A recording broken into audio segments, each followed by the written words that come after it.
Suite aux premières sensations de faim que tu as pu rencontrer la semaine passée, la faim, la satiété, le rassasiement, on va aborder le sujet des envies aujourd'hui. Les envies sont à distinguer de la sensation de faim.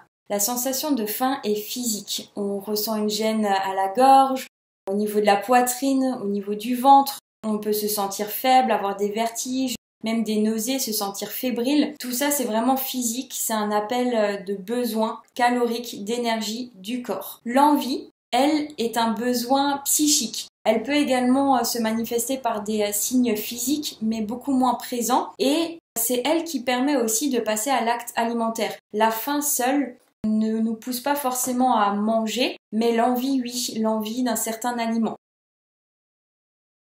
Pour distinguer la faim de l'envie, j'ai généralement une question qu'on peut se poser, c'est si je te propose de manger des légumes verts, des brocolis, du chou, de la salade, nature, sans assaisonnement, est-ce que tu dis oui? Si la réponse est non, il s'agit bien d'une envie, qu'elle soit psychique, émotionnelle, nutritionnelle, mais ce n'est pas une vraie sensation de faim. On ne s'interdit jamais de répondre à ses envies, c'est vraiment une obligation là que je vous donne, c'est de répondre à vos envies. Il faut déjà savoir pourquoi on a cette envie. Est-ce que c'est de la fatigue, de l'ennui? Est-ce que c'est un manquement dans son repas? C'est très important de savoir pourquoi pour y répondre correctement. On trouvera ainsi plus facilement la réponse adaptée. Si tu as envie de chocolat, ce n'est pas en mangeant des pommes que cette envie va disparaître. Donc définis bien, distingue bien de quoi tu as envie, peu importe de quoi il s'agit. Si l'envie est après un repas, il peut s'agir d'un déséquilibre dans ton repas. Il manquait quelque chose. Si c'est une envie de chocolat ou de choses sucrées, généralement aussi c'est parce qu'on a habitué notre corps à avoir cette touche sucrée après un repas. Donc je te conseille d'intégrer une touche sucrée déjà dans ton repas. Ça peut être une salade de carottes au jus d'orange, une salade de betterave avec de la pomme Granny Smith. Essaye d'apporter des choses comme ça et ça pourra être intéressant quand il y a des périodes plus sujettes aux envies sucré. Il peut s'agir aussi d'un manquement de concentration, d'attention lors de son repas. On était occupé à autre chose, on était concentré à regarder la télé, son téléphone, son ordinateur, et le cerveau n'a pas bien enregistré qu'on a répondu à sa sensation de faim et nous demande ensuite plus. Donc pour prendre le temps de manger, on pose les couverts entre chaque bouchée, on mastique 5-6 fois. Le fait de saliver est la première étape de la digestion. Donc vraiment bien mastiquer. Et après, il y a d'autres astuces, n'hésite pas à revenir vers moi, mais ça peut être par exemple manger avec des baguettes chinoises. Je t'invite à faire le test et tu verras effectivement l'impact que ça a sur le rassasiement, l'absence totale de faim. Et ça peut être également de lire un article de journal, de lire une phrase, de prendre une bouchée, de bien mastiquer, de relire une phrase, de reprendre une bouchée, ainsi de suite, en tout cas si le contexte le permet. Concernant la rapidité du repas, effectivement, ce n'est pas facile de changer ces habitudes qu'on a maintenant instaurées depuis des années. Forcez-vous-y, c'est effectivement un effort à faire au départ, mais ça devient rapidement un réflexe. Si vous voulez vous déshabituer de ce réflexe à avoir une note sucrée en fin de repas, il y a plusieurs astuces. Moi, j'interdis pas de répondre à ces envies. Je vais vous donner le principe, les conseils, comment faire. Mais pour se déshabituer, parce qu'on n'a pas envie toujours d'être accro, d'avoir ce sentiment, d'avoir ce besoin de sucre, ça peut être effectivement sortir de table, aller se brosser les dents. Bien s'hydrater avant, toujours, mais se brosser les dents avec un dentifrice au menthol, un bain de bouche très frais. On n'a pas envie d'aller remanger tout de suite après derrière.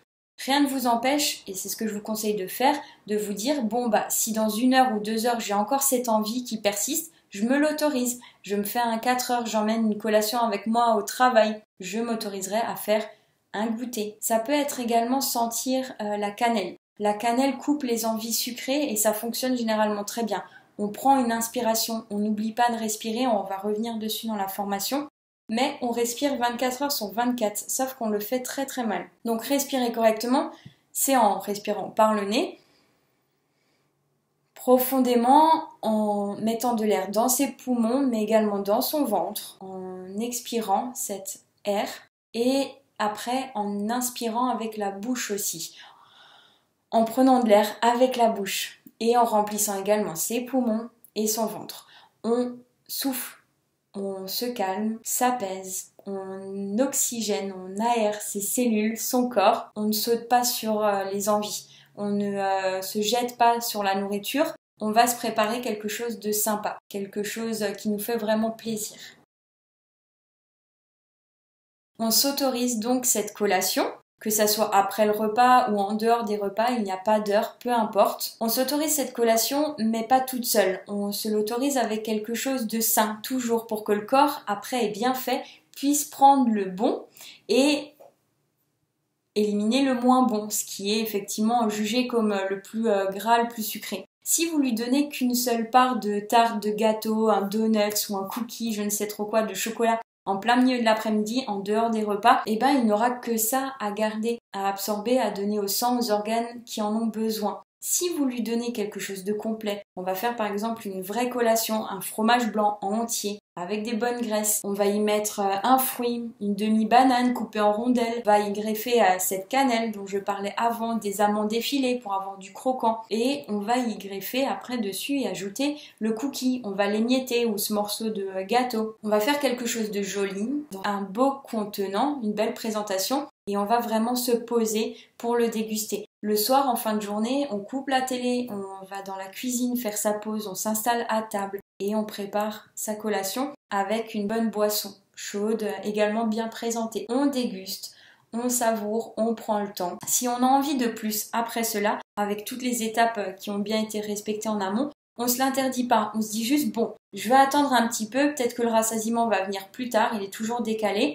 Et je m'autoriserai à faire une deuxième collation dans 1 heure ou 2, mais pas l'interdit. L'interdit crée l'attrait. Et vous êtes sûr à 99%, si vous ne répondez pas à votre envie, qu'elle parte en compulsion par la suite. On a parlé précédemment des envies psychiques qui viennent du cerveau, des attraits, mais on a également les envies nutritionnelles. Quand, par période, vous avez une envie, la bouche déjà qui salive juste à l'idée de manger une viande rouge. Ou alors quand vous pensez à du jus d'orange par exemple, vous en mangez, vous en buvez rarement, mais il y a une envie d'un jus d'orange frais, pressé en ce moment. Cette envie-là, elle peut durer plusieurs jours sans qu'on passe vraiment à l'acte, mais elle reste présente. C'est un signe du corps, un message qu'il a besoin, par exemple pour la viande rouge, de fer, ou encore pour le jus d'orange, de vitamine C. Donc écoutez ces envies. C'est vraiment des messages. Il a besoin de certains types de nutriments. Quand vous avez une envie de fromage à la fin d'un repas, c'est peut-être un besoin de calcium, ça n'a pas été apporté pendant le repas, et le corps vous envoie un message auquel vous devez répondre.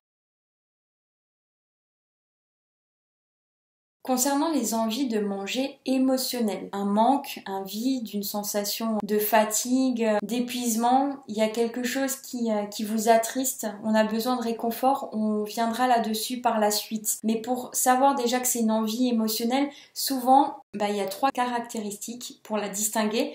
C'est qu'on a envie d'un aliment qui est très calorique, d'un aliment qui est gras et ou sucré, généralement les deux, et un aliment qui nous fait plaisir. Donc ça, c'est souvent une envie émotionnelle, un besoin de réconfort. Et on viendra par la suite comment gérer cela, comment y répondre. Mais c'est sur le même principe que les conseils que je vous ai donnés précédemment. On y répond avec quelque chose de sain toujours. Et surtout, peu importe l'envie que c'était et auquel on a répondu en amont, c'est qu'on s'écoutera au repas suivant. Si vous avez répondu à cette envie à 18h, au repas du soir, on s'écoutera, est-ce que j'ai vraiment faim ou est-ce qu'un bol de soupe me suffira pour ce soir? Si c'est arrivé le soir tardivement, on s'écoutera au réveil. Généralement, on n'a pas faim tout de suite, on s'hydrate, c'est souvent une sensation de soif au réveil, mais on attend un petit temps, on décale son petit déjeuner, voire on le saute et on passe au déjeuner quand l'appétit vraiment revient. C'est possible qu'effectivement, si on s'est interdit le sucré ou le gras pendant un moment, que le sucre appelle le sucre. Parce qu'on n'a pas complètement savouré, parce qu'on a culpabilisé en même temps de le manger. Donc, ne culpabilisez pas, je vous l'autorise, autorisez-vous-le. C'est le moment avec la formation de faire des expériences, des tests. Vous verrez après comment vous remerciez votre corps par la suite. Et si on n'est pas en pleine conscience, ces envies peuvent s'intensifier. Le sucre appelle le sucre, on n'en profite pas. On n'a pas ce rassasiement. La satisfaction, le plaisir qu'on prend à le manger joue aussi sur le rassasiement par la suite et permet de diminuer ces envies. Si vous ne vous l'autorisez pas vous-même, si vous culpabilisez en même temps, l'envie ne va pas disparaître et on sera après dans le foutu pour foutu, tant qu'à faire, je finis tout.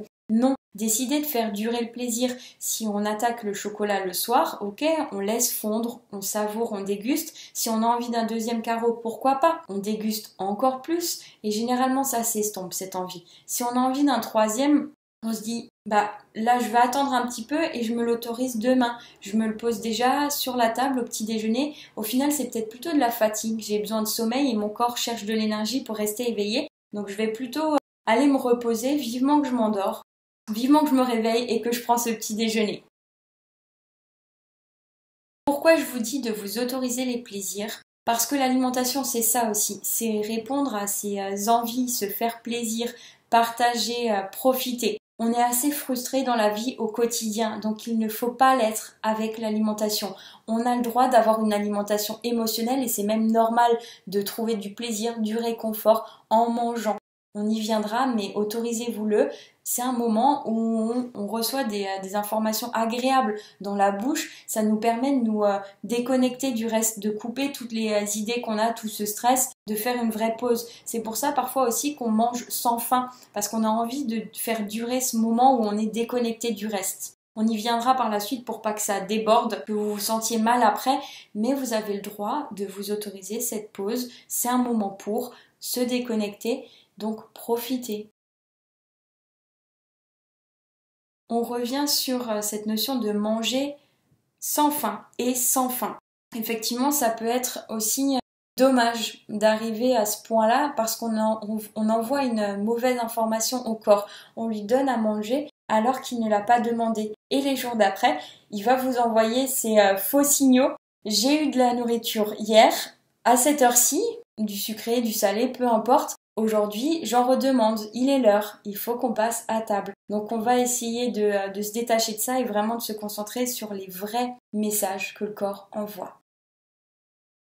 Pour rappel, le meilleur moyen de résister à la tentation est d'y céder. N'intensifiez pas ces envies-là, répondez-y. Vous verrez par la suite, ça va se calmer. On m'a dit aussi, l'autre jour, je termine par ce point, j'ai mangé une assiette complète, mais j'avais toujours envie après de manger. Donc on revient sur ces notions de prendre le temps de manger, mastiquer, savourer. On revient sur le fait de bien s'hydrater, ça peut être une sensation de soif. On revient aussi sur est-ce que j'ai bien cerné mes besoins, les messages que le corps m'envoyait, est-ce que j'y ai répondu? Et si l'envie persiste, de quoi j'ai encore envie? Il y a eu un manque dans le repas, il y a quelque chose auquel on n'a pas répondu, on se l'autorise et si on l'a déjà fait, on attend quelques heures avant de s'autoriser à nouveau une autre collation. Je vous laisse faire ces petits tests, faire vos collations et même si vous n'avez si elles sont minimes, ces envies, répondez-y. Même si c'est tard dans la journée, dans le calme, faites-le et vous vous écoutez au repas suivant. Je vous souhaite une bonne journée. À la prochaine. On continue avec la semaine numéro 2 sur les restrictions cognitives et on va se détacher de tout ça. À bientôt!